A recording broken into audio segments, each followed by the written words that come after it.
until afterwards, and I realised people talked about it a lot, and it had been quite an important thing. And partly that was because they were excited about the different kind of form of it, but partly they were really excited about what it was saying, what it was asking them to think about. But I realised after we went to the Oval House that, of course, at the Oval House it was just full of men. It was full of men who were all actually the same demographic as Richard, the older figure in the play. So lots and lots of 40-year-old men. And as Ruth McCarthy, who's the artistic director of Outburst Queer Arts Festival, who came over to do a post-show discussion at the Oval House on queer theatre in Northern Ireland, she pointed out, why would lesbians go and see Bison in London? But in Northern Ireland, of course, they did, lesbians and lots of straight women as well. And also, it was a cast of 4 gay men, Northern Irish gay men, who were really performing to their peers and partners, lovers and friends, and that meant something, actually. It really did make a difference. And so it was quite, it did make an impact, I think. I think it has had some sort of lasting thing there, in a way that, I mean, it went very well at the Oval House, it did all those things, just sold out, whatever, but in the same way it's not going to sit, I think, making the same splash as it did. And when I say that, it made a splash, it's, that work doesn't get lots of reviewers, and there is no great reviewing, there's very little reviewing going on theatre work in Northern Ireland. There's so little theatre work going on anyway. I mean, and I pointed out, like, if gay men are having a bad time, there are no lesbians at all. And I know because I've tried to program them here at Queen's, and we just ended up with solo men all the time. And so, hence my desire to actually really try to shift my focus on to women. But I think it was very different. It was a specific moment, and I think it was to do with the Iris Robinson thing. People just wanted something that was, certainly the whole Queer Arts Festival was very, very important. It was really, it was an event. It's always an event. It's massive because, it's like 1 week of the year it gets all exciting and gay. And then, so anything that's kind of touching in and tapping in, I think, is really well received. Of course, the Irish Robinson, that developed into something else completely, didn't it? Eventually, I mean, can you imagine? Right. Oh, it was great. It was just that kind of delight of realising the whole thing is so shambolic and such a sham. Yeah. So this might be slightly complicated, but I think the idea of an affective dramaturgy set against sort of politics that is framed discursively, I think, is that fair to say? Was interesting, but I wondered about the strange, I felt there was a binary being set up then between when we had the political scene of certain signifiers like the Grim Reaper being repeated over and over again and constructing a certain situation in which this affective dramaturgy would then intervene. And then I think you brought up the word discursive and discourse, quite a few times, and just going back to Foucault and the use of signifiers and creating a discourse. And the affective dramaturgy would seem to be the thing that challenged that, the idea where signification mattered less than the feeling and the experience. So I suppose I wondered about there was a possible binary between, a queer dramaturgy that felt and a heteronormative dramaturgy that thought. And I wondered if you could also conceptualize, the politics that happens that is being challenged in terms of affect equally. Or what kind of affects are being produced by that discourse? Which discourse? The Grim Reaper. Okay. Or Iris I suppose, Robinson. in this paper, I'm showing the Grim Reaper. It doesn't come up. It's not theorizing a dramaturgical set of strategies. I think I'm missing something here, because certainly, that side of it, that's me afterwards theorizing and looking back at a play that, happened 20 years ago and trying to figure out now why it took me 20 years to get the vocabulary to write about it. Why at the time, I couldn't. All I knew was that I sat in the theatre just going, oh my God, this is amazing. The work like this.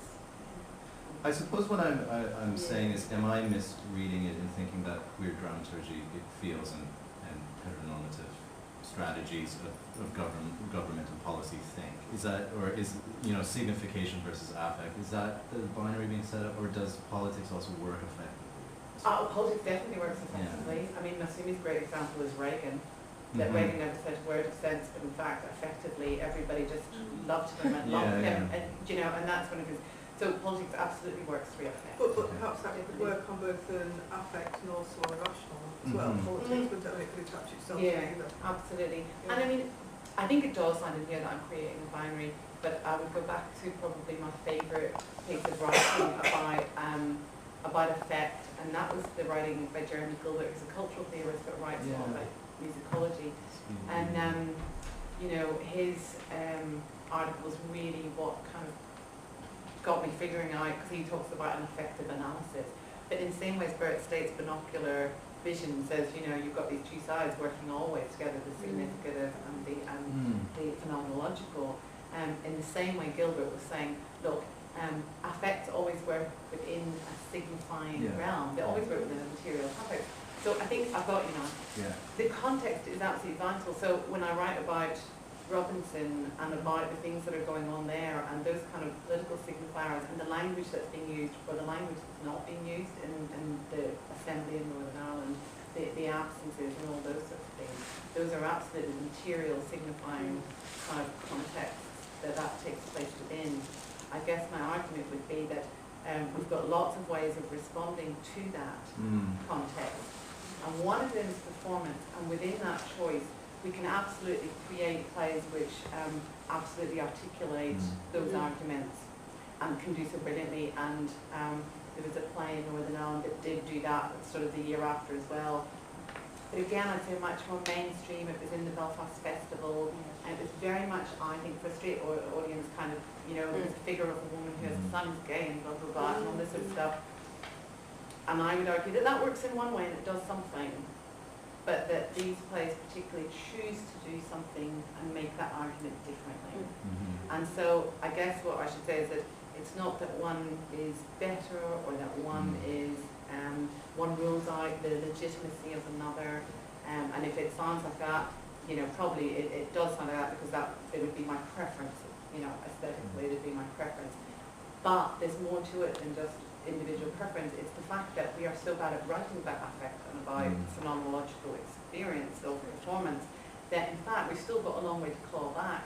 And so, for example, you know, my whole thesis about Kane was to argue that she's been so written off as not political, as apolitical, because the plays don't, you know, have a context. They don't have this. They don't work in this proper way that theatre's meant to do. We all know that whole kind of discourse around that. And so my work was to kind of try to figure out how this theatre can work politically, and that was where Masumi became very useful for me, because I could say, absolutely, it's not removing itself from a political context, it's not disavowing itself of what's going on outside socially, and so for me this sort of fits in the same argument, which is that these are not plays that are divesting themselves of a highly signified social context, but they are responding in a very particular idiosyncratic way. Just leading on to that, since you talked about Masumi, could you just expand on this notion that you're talking about backward referral in time and how you were using it in this context?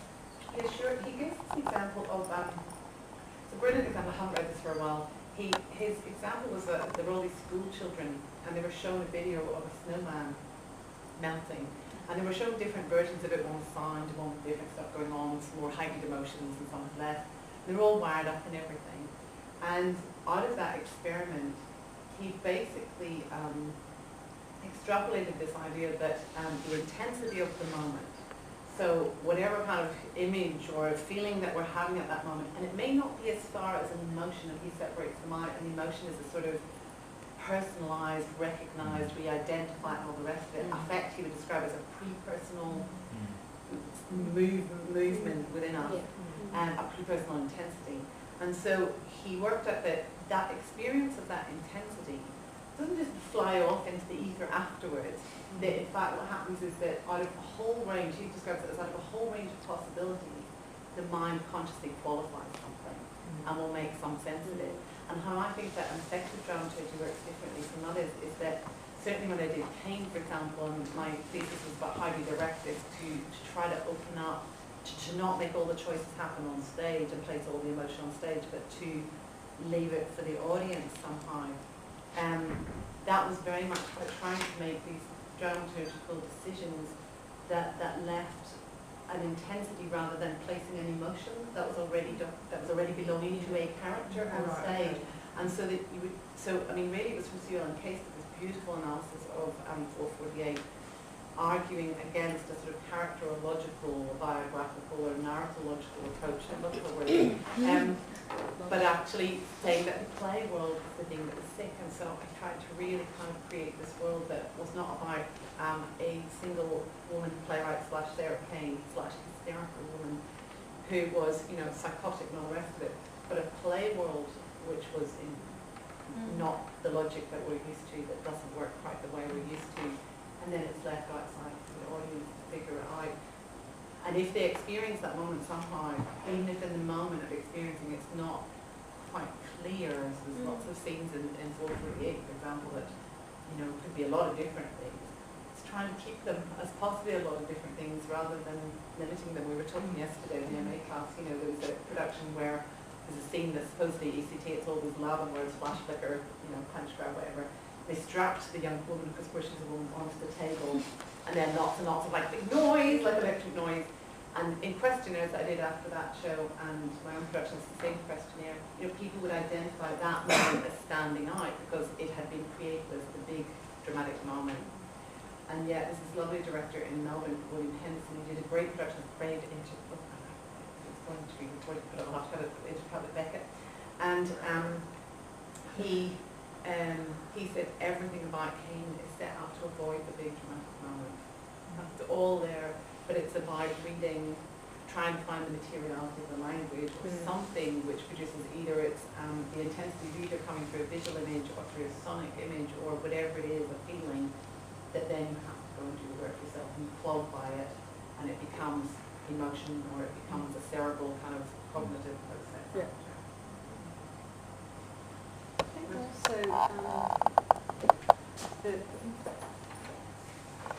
for me, kind of looking back, you know, since, seeing plays, you know, from kind of the early 80s, you know, when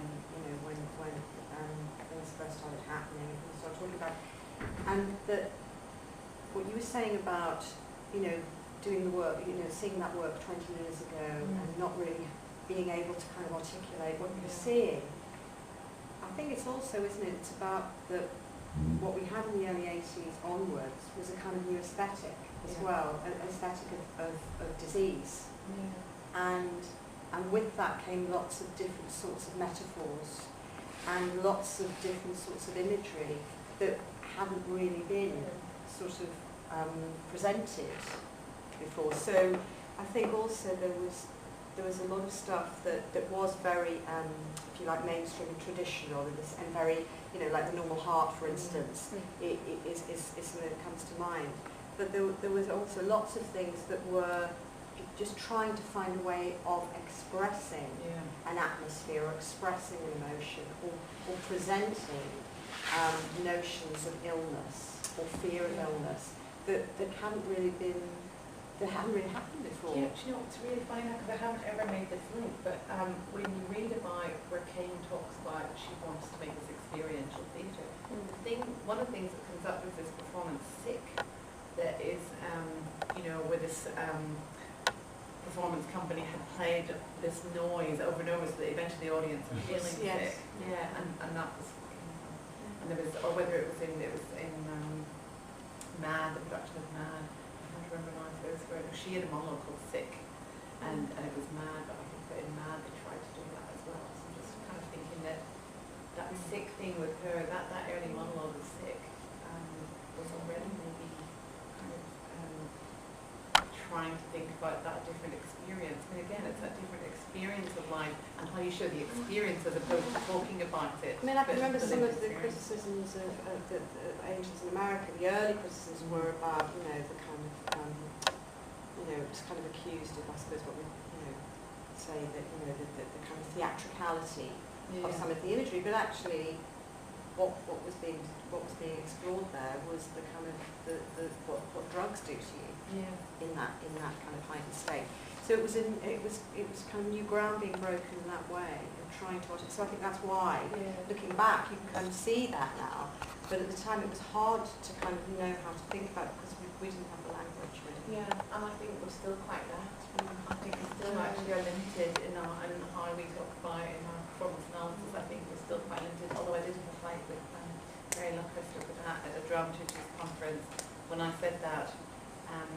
She thinks that we do, but I would stand by the idea that I think we're still developing our ways of talking business, because more and more I think are surfacing lots of different kind of, whether you call it phenomenological school or an affect school, certainly queer performance. I mean, you think of Munoz, and there's different people trying to write about affect in performance.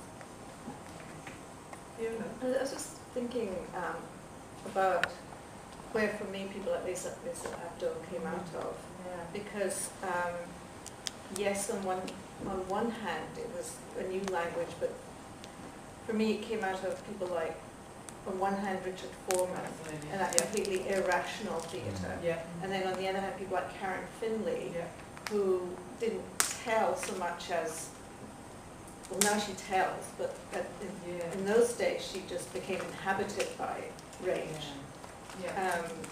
And it was just a kind of, it wasn't so much the content of what she was saying, it's just watching this personal experience.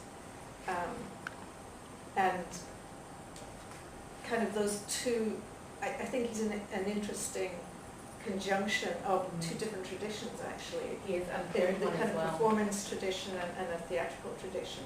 And a third, which was TV.